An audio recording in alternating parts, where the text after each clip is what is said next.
د حج د مقدس میاشتې شروع دي او د حج اوقات ورځ په ورځ را نږدې کیږي. هغه مؤمنان چې الله سبحانه وتعالی د دې نصیبه کړي شش کال هغه ډېر نیکبخته کسان او دا ډېر وام لري، دا سام لري، سړی قدرت په سام کې، ځکه دا یو ډېر سامناکه او جلیل القدر عبادت دی. دا عبادت درې قسمه دي.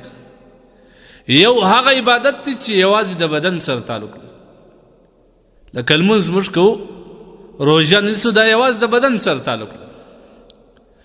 بل هغه عبادت دی چې د مال سره تعلق لري، مالی عبادت ورته وایي، لکه زکات ورکو، صدقة الفطر ورکو، صدقات واجبه موږ ورکو، دا هغه عبادت دی چې یوازې د مال سره تعلق لري. دریم هغه عبادت دی چې د مال او بدن د دواړو سره تعلق لري، هغه ډېر عظیم ډېر قدردان عبادت دی.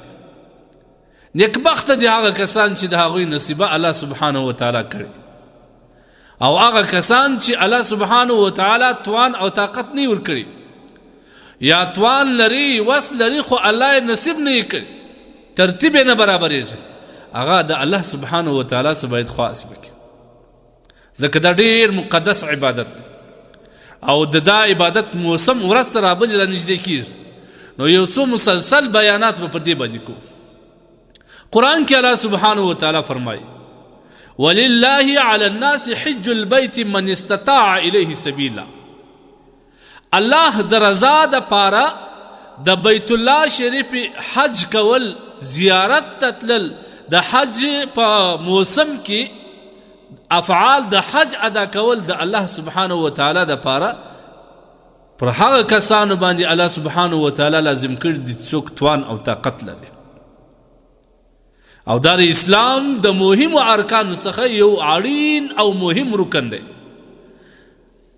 حضرت ابن عمر رضی الله عنه روایت، نبی علیہ الصلوۃ والسلام فرمای بنی الاسلام علی خمس، د اسلام بنیاد پر پنځو شانو باندې، د اسلام بنیاد پر پنځو شانو باندې.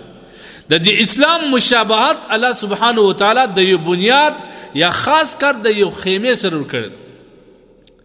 خیمه سره دري یو سر بل سر بل سر بل سر ودري، او په مابینس کې بیا یو ته یو تنبو او لرګي ودري، بیا د خیمه ودري تر څو چې یو سره نه تړل شوی، دا خیمه کامله خیمه نه بلل کېږي. د اسلام مشابهت هم د دې خیمې سره ورته. اسلام هم ارکان لري، پنځه رکن لري. بنی الاسلام علی خمس، پنځه رکن لري. کچيري په دې پنځو ارکانو کې سړی یو رکن ته شاو ګرځي نه کی، دا کامل مسلمان نه بلل کېږي. اول رکن، مهم رکن، شهادت الله اله الا الله. سړی باید کلمات په صدق دل سره وایي، پر دې گواهی ورکول، شاهدي ورکول چې د الله نه پرته بل د عبادت لایق ذات نسته، او محمد رسول الله صلی الله علیه وسلم د الله رسول دی او بنده دی. و اقام الصلاة، المنز کول، و ایتاء الزکاة، مالی عبادتی زکات ورکول، والحج، او حج کول، و صوم رمضان. دا پنځه ارکان د اسلام دي، دا ډېر مهم رکن دی. که یو مسلمان روژه نیسي، زکات ورکوي، لمونځ نه کوي، دا سړی کامل مؤمن نه دی. که یو سړی لمونځ کوي، روژه نیسي او زکات هم ورکوي، حج پر فرض دی نه ځي، دا سړی کامل مؤمن نه دی. الله سبحانه وتعالی استطاعت ورکړی دی، د هغه باوجود دته الله سبحانه وتعالی د استطاعت د ورکولو باوجود دی د بیت الله شریف تیاری او د هغه ته د تګ اراده نه لري، دا سړی کامل مؤمن نه بلل کېږي. او د دې دپاره د دې ټولو لپاره اړین شی چې کوم دی کلمه ده. که سړی زکات ورکوي، حج کوي، روژې نیسي، خو کلمه شهادت یې ویلې نه، مسلمان نه، دا ټول عبث. لہذا اسلام مهم ارکان دي. د دې پنځو رکنو اهتمام کول، په ځان کې راوستل، او اولاد او کورنۍ او فامیل ته د دې توصیه کول، دا پر هر مسلمان لازم ده.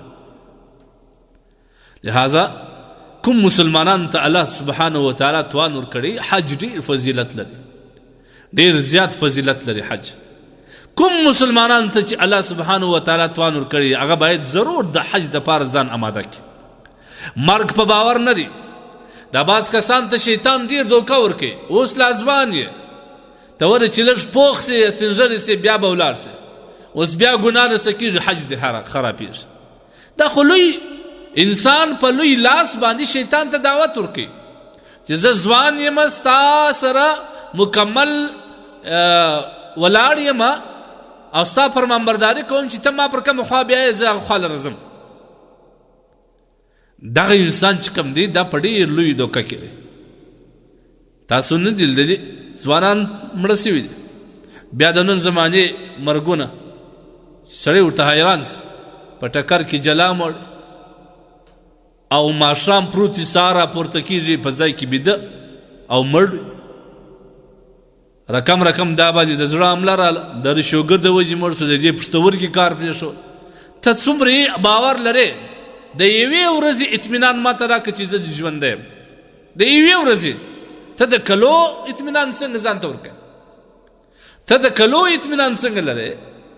ته څنګه دا دومره عظیم عبادت او الله سبحانه وتعالی پر تا کرم هم کړی دی او مالی وس توان هم درکړی دی هغه باوجوده ته لانجې کوې شیطان ته موقع ورکوې او حج ته تیاری نه کوې نه د حج د تګ لپاره آماده یې.